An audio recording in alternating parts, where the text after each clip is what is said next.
ஒரு காட்டில் ஒரு பாம்பு இருந்தது. அந்த பாம்பு ரொம்ப ஞானம் பெற்றிருக்கு, ரொம்ப அறிவார்ந்த பாம்பு அப்படின்னு எல்லா விலங்குகளாலையும் போற்றப்பட்டுச்சான்.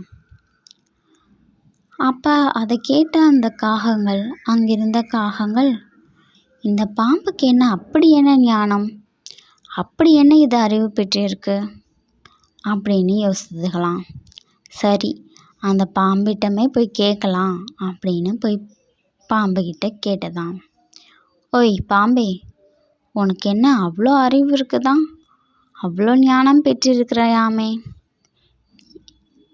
எங்கே ஏதாவது சொல்லு, ஏதாவது பேசு, உனக்கு என்ன அப்படி அறிவு இருக்குது, என்ன ஞானம் பெற்றிருக்கு அப்படின்னு நாங்கள் தெரிஞ்சுக்கிறோம் அப்படின்னு கேட்டதாம். அதுக்கு அந்த பாம்பு எதுவுமே பதில் சொல்லலையாம். சரி, இதை எப்படியாவது பேச வைக்கணும், இதுகிட்ட இது முட்டாள், நம்மெல்லாம் அறிவாளி அப்படின்னு நிரூபிக்கணும் அப்படின்னு அந்த காகங்கள் முடிவெடுத்ததாம். அதுக்காக அந்த காகங்கள்லாம் ஒன்று கூடி ஒரு திட்டங்கள் போட்டுச்சான். இதை எப்படியாவது பேச வைக்கணும் அப்படின்னு ஒரு உறுதி எடுத்துக்கிச்சான். அதுக்காக என்ன பேச வைக்கலாம் இதை அப்படின்னு யோசிச்சுட்ருக்கப்போ ஒரு காகம் சொன்னதான், இதுக்கு ஒரு கேள்வி கேட்போம், அந்த கேள்விக்கு பதில் சொல்லி தான் ஆகணும், அப்போது அதுக்கு அறிவு இருக்குதா இல்லையா அப்படின்னு நம்ம அதுகிட்ட சொல்லிடுவோம் அப்படின்னு ஒரு காகம் சொன்னதான். சரி சரி என்ன கேள்வி கேட்குறது அப்படின்னு யோசிச்சப்ப இன்னொரு காகம் சொன்னதான், நம்ம ஒரு கல்லை வாயில் வச்சுக்கலாம், அந்த கல்லை வாயில் வச்சுக்கிட்டு இதுக்கு உயிர் இருக்குதா இல்லையான்னு கேட்போம் அந்த பாம்பிட்ட. அப்போ அது ஏதாச்சும் ஒரு பதில் சொல்லி தானே ஆகணும், அப்போ நம்ம அதை ஏதாச்சும் சொல்லிடலாம்.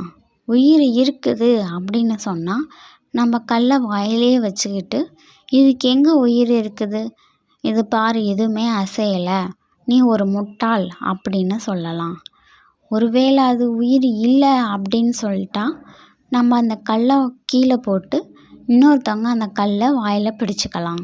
அப்போ இங்கே பாரு, இந்த கல் பறக்குது, இதுக்கு உயிர் இருக்குது, உனக்கு இது கூட தெரியலை, நீ ஒரு முட்டாள் அப்படின்னு அந்த பாம்பிட்ட சொல்லிடலாம் அப்படின்னு ஒரு திட்டம் போட்டதான். திட்டம் போட்டுக்கிட்டு அந்த பாம்பிட்ட போனதான் இந்த காகங்கள்லாம் போய் அந்த பாம்பிட்ட, ஓய் பாம்பே, இப்போ நாங்கள் உனக்கு ஒரு கேள்வி கேட்போம், இந்த கேள்விக்கு நீ கரெக்டாக பதில் சொல்லிட்டேன்னா நீ அறிவாளின்னு நாங்கள் ஒத்துக்கிறோம், இல்லை அப்படின்னா நீ முட்டாள் தான் அப்படின்னு சொன்னதான் அந்த காகங்கள். இதை அமைதியாக கேட்டுட்டு இருந்ததான் பாம்பு.